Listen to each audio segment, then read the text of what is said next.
Mi saco después de carnaval nos tuta dentro un dip. Melancolia de outro mundo, so já não sabe mais que nos faz nos fim de semana. Well, nós temos ideia. Recreação.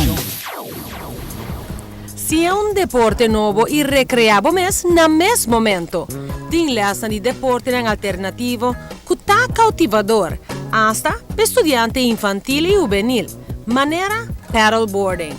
Deporte safe e com muito não lo desfrutar de seguro.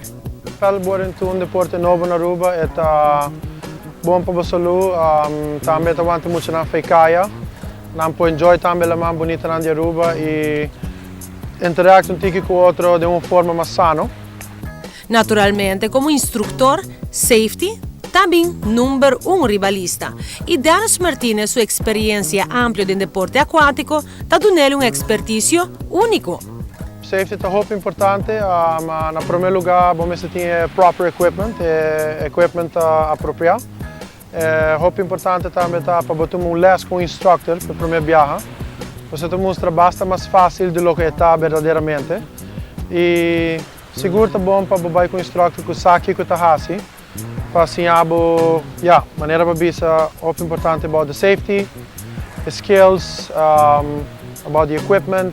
Aqui nós temos muito vento, so vamos estar bom aqui com o vento para tu conseguir nice and safe. A parte de paddleboarding, Dennis está dando outro tipo de les. Surfing, nós estamos começando muito desde 4 anos em Bahia Riba Cava. Sei que agora assim na Rashi Beach. Também agora assim nice and safe. Rashi é beach bastante safe.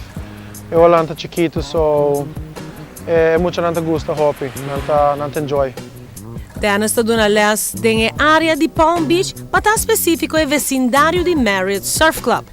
Pero também está paddle na Arashi e na área de Mangal Alto, com mais com uma ubicação alternativa, te oferece uma experiência diferente. Para mais informação, pode tomar contato com ele. O business name é Aruba Surf and Paddle School. O número é 593-0229. Não olvide de like na page Aruba Surf and Paddle School e informar-vos com o deporte novo aqui. Recreação.